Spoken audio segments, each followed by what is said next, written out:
मतलब क्या? ला इलाहा इल्लल्लाह। नारा तकबीर। अल्लाहु अकबर। काफिरों का एक इलाज अल जिहाद, अल जिहाद। काफिरों का एक इलाज अल जिहाद, अल जिहाद। तकबीर। अल्लाहु अकबर। बिस्मिल्लाहिर्रहमानिर्रहीम, अस्सलाम वालेकुम। इन्फो न्यूज़ नेटवर्क के साथ मैं हूं लियाकत। इस वक्त मैं मौजूद हूं अपारा चौक में। यहां पर स्वीडन में होने वाली कुरान पाक की बेहुरमती और कुरान पाक को जलाए जाने के हवाले से पाकिस्तानी अवाम सरापा एहतजाज है। आइए अवाम से बात करते हैं कि उनके स्वीडन हुकूमत से या UN की जो अक़वाम मुत्तहिदा की असम्बली है उनसे क्या मुतालबात है। मैडम ये बताइएगा, स्वीडन में जो कुरान पाक की बेहुरमती हुई है और दूसरी तरफ PTI पर बड़ा कड़ा वक्त चल रहा है, तो PTI सड़कों पर निकल आई है, क्या कहेंगे? स्वीडन में जो हुआ है ना, वो जाहिल ही बंदा कर सकता है कोई, क्योंकि जिसको ये नहीं पता कि ज़िंदगी गुजारने का एक नज़रिया होता है, एक आइडियोलॉजी होती है या एक तरीक़े कार होता है, वो अल्लाह की किताबों से, अल्लाह के बंदों से और समझदार डिसिप्लिन लोगों से पता चलता है ना। तो जो ये काम कर रहा है वो तो पढ़ा लिखा जाहिल है फिर, ठीक है ना। ये सिर्फ रिलीजन की बात नहीं है, ये इंसानियत की ह्यूमैनिटेरियन बेसिस पे भी आपको कभी ऐसा करना ही नहीं चाहिए। किसी भी समझदार कौम को, तरक्की याफ्ता कौम को कभी ऐसा करना चाहिए कि किसी की फीलिंग्स हर्ट हो रही हैं। आप और इंसान और जानवर में फ़र्क होना चाहिए। ये PTI का झंडा पकड़कर अपारा चौक में खड़ी हैं, क्या कहेंगे? बस बाहर आ गए हैं, अल्हम्दुलिल्लाह, बड़ा अच्छा फील हो रहा है। हम तो हमेशा हर जगह जाते हैं जहाँ पे भी PTI की बात हो या कोई भी हक की बात हो। इस वक्त जो PTI के साथ हो रहा है हमारे मुल्क में बिल्कुल इलॉजिकल है, जालिमाना रवैया है। हर एक को अपनी ओपिनियन के इजहार का हक होना चाहिए। जो जिस पार्टी के साथ होना चाहता है वो हो, कि धौंस और ज़बरदस्ती से ये चीज़ें दबती नहीं हैं, बल्कि और ज़्यादा जोश पैदा होता है इंसान में। तो डर तो कोई चीज़ ही नहीं है, डर पीछे छोड़ चुके हैं हम लोग अल्हम्दुलिल्लाह। बहुत गजाला साहिबा, क्या कहेंगी? स्वीडन में कुरान पाक की बेहुरमती हुई और इस तरह की लातदाद वाक़यात पहले भी हो चुके हैं।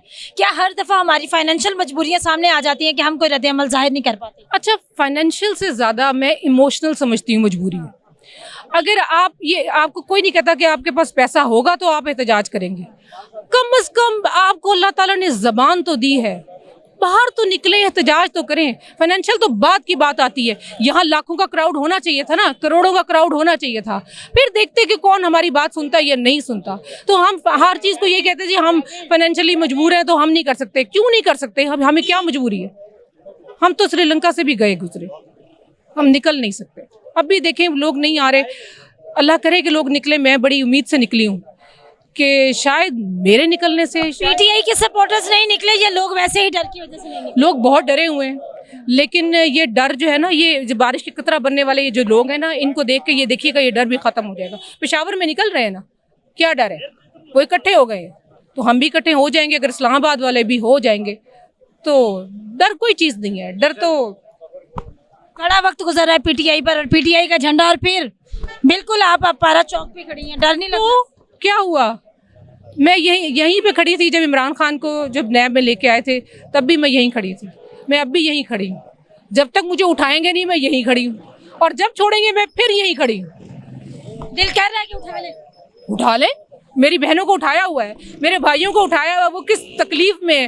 रोज़ाना हमें खाना खाते हुए एहसास होता है, अपने घरों में रात को आराम से बैठे हुए एहसास होता है कि वो हमारे बहन भाई जो इस वक्त हमारे साथ नहीं है, जो इस वक्त इस तकलीफ काट रहे हैं, तो हम अगर हम उनके ये खड़े भी ना हो सके तो फिर हम क्या कर सकते हैं? बहुत शुक्रिया। लाला इज्जत खान जी, ये बताइएगा, ये जो स्वीडन में वाक़या हुआ इसके बारे में आप क्या कहेंगे? मैडम, इसके बारे में तो दो राय नहीं है। हम 25 करोड़ मुसलमान हैं इस मुल्क में, और मुसलमान को तो कुरान के पीछे अपना जान देना चाहिए, क्योंकि हमारा माल हाल, लेकिन वो अल्लाह तब कबूल करे जब हम मुकम्मल नियत से करें। हमारा बदकिस्मती ये देखो कि हम यहाँ से ज़ुबान से ऊपर मुसलमान हैं। हमारा खाना पीना, हमारा रहना सहना, हमारा कौल फैल मुसलमान वाला नहीं रहे। ये हमने आखिरी, मेरा कागज़ों में अमेरिका गधा है, गधा। हमने गधे को पूंछल से पकड़ना है। गधे को जब तक यहाँ से जबड़े से न पकड़ो ना तो वो काबू नहीं आते। कितना बदमाश जानवर, उसको जबड़े में डालो ना फिर वो सीधा हो जाते हैं। इसी तरह ये अमेरिका जो है ना, ये अमेरिका हमारा दोस्त नहीं है। ये जो हमारे हुक्मरान है ना, आज तो इधर तमाम हुक्मरान को इसको एक कप पानी में डूब मरना चाहिए, इधर खड़ा होना चाहिए। अगर ये इस्लामी मुमलिकत का हुकूमत है तो इधर खड़ा होना चाहिए, क्योंकि हुर्मत रसूल पर, कुरान मजीद पे, कलमे पे अल्लाह के नाम पर हमारा माल और हाल कुर्बान सब कुछ कुर्बान हो जाए तो तब हम मुसलमान हैं, तब हम अल्लाह के सामने खड़ा हो सकते हैं, तब हम वहाँ सुरखुर हो सकते हैं। नहीं तो ये बेईमानी है। बेईमानी का आलम देखो, अब ये इस्लामाबाद में इधर से 22 लाख लोग रहते हैं, 22 लाख में से ये जनाब इधर 100 बंदे भी नहीं है। तो ये हमारा ईमान की कमजोरी है। बिल्कुल इससे ज्यादा कमजोर बात हो नहीं सकते।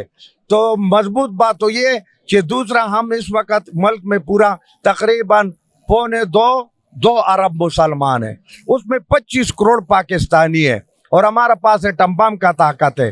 तो हम सिर्फ अकेला पाकिस्तान नहीं, हमने तमाम इस्लामी मुल्क को डील करना है, इस्लामी मुल्क को लीडिंग करना है। उन तमाम इस्लामी मुल्कों के हमारे ऊपर नजरें लगा हुआ है। तो जब हम 20 साल में काफिया सदीकी को नहीं ला सकते, एक काफिया सदीका को हम नहीं छोड़ सकते, और अमेरिके वाला उनका जो बंदा है, अगर हमारा कितना बड़ा मुजरिम क्यों ना हो, उसको हम 2 घंटे बिठा नहीं सकते, उसको बड़ा प्रोटोकॉल के साथ भेज दे, तो फिर हमारे साथ यही कुछ होगा। लेकिन मैं और आप, अल्लाह हमारा और आपका ये हाजिरी कबूल करे। अब आप यहाँ पर बीमारी के इस हालात में बैठे हैं, मुझे नजर आ रहा है कि आप इंतहाई तकलीफ में है। मैं अल्लाह से दुआ करता हूँ कि अल्लाह आपको सेहत भी दे और अल्लाह आपका ये कबूल करे। ये आपका जज्बा इतना ही काफ़ी है, क्योंकि ना आप हुक्मरान है और ना आपके पास है टम्बम है, ना फौजी सरबराह है, ना आपके पास और ताकत है, ना अमेरिका जा सकते हैं। आपके पास और मेरा पास और इन लोगों के पास इतना ईमान का जज्बा है। खुदा की कसम, अगर मेरे वजह से कोई मसला हल होते तो अल्लाह की कसम है मैं घर जाने की तैयारी नहीं हूँ। मैं यहाँ पर खुदकश करने की तैयार हूँ, बशर्ते कि मेरा इस्लाम को या मेरा कुरान को या मेरा कलमे को कोई ताकत पहुँचे। ऐसे खुदकशी आराम है, लेकिन इस्लाम के लिए अपना जान भी कुर्बान है। बस हमारा तो ये कहना। Thank you. हमारा मज़हब इस्लाम जो है मसवात का दर्स देता है, और ये जुल्म और ज़्यादती है। हमारे मुसलमानों ने कभी भी किसी की मजहबी किताब या किसी के मज़हब को, हमारा इस्लाम इस बात की इजाज़त ही नहीं देता। और उन्होंने ये कैसे कर लिया, अल्लाह तबारक तआला उनको गर्क करे और तबाह बर्बाद हो आँखों के सामने, ताकि दुनिया ये देखे कि उन्होंने हमारे प्यारी अलहामी किताब के साथ ऐसा क्यों किया। देखें, हम मुसलमान जो हैं वो हम सब नबियों पे ईमान लाते हैं, लेकिन वो यहूद और अंसारा जो हैं वो हमारी प्यारे नबी पाक सल्लल्लाहु अलैहि वसल्लम को आखिरी नबी नहीं मानते। तो हमारा प्यारा मज़हब जो है जिंदाबाद। अल्लाह तबारक तआला हमारे मज़हब की दुनिया तक कायम दायम रखे। स्वीडन में जो कुछ भी किया गया है, ये इसको हम अपनी लिमिट्स क्रॉस की गई हैं। तो हम लोग यहाँ पे आज इसलिए इकट्ठे हुए हैं कि हमें बाकी मकासद के लिए तो हम आते हैं, लेकिन इसके लिए सबको आना चाहिए। मैं कहती हूँ एक एक बंदे को पाकिस्तान के रोड पे आना चाहिए, इससे आगे कुछ नहीं बचता, क्योंकि ये हमारी रेड लाइन क्या, तमाम लाइंस हैं ये हमारी। सो आज हम आए हैं, हिम्मत की है हमने। जैसे बाकी लोगों को भी मैं रिक्वेस्ट करती हूँ कि वो आएँ, और स्ट्रांगली रिक्वेस्ट करती हूँ अपने गवर्नमेंट से कि इस पे ऐसा स्टेप लिया जाए ताकि आइंदा कोई जुर्रत ना कर सके कि हमारे मज़हब, हमारे दीन, हमारे पैगम्बर और हमारे कुरान किताब के बारे में कोई अल्फाज बोल सके। पिछले हफ्ते स्वीडन में होने वाली कुरान पाक की बेहुरमती के सिलसिले में तमाम आलम इस्लाम सरापा एहतजाज है। तमाम आलम इस्लाम के मुसलमानों का ये दावा है कि स्वीडन के साथ ताल्लुकात ख़त्म किए जाएं, और जिस भी शख्स ने इस तरह की बेहुरमती की है उसको कैफरे किरदार तक पहुँचाया जाए। पाकिस्तान में भी मुख्तलिफ सियासी और मजहबी जमातों के कारकुनान सरापा एहतजाज हैं, और एक ही मुतालबा है कि पाकिस्तान में से स्वीडन के सफ़ीर को मुल्क बदल कर दिया जाए। अब देखते हैं अगला लाहे अमल हुकूमत क्या करती है। मेरे साथ जुड़े रहिएगा। मुझे दें इजाज़त। अल्लाह निगहबान।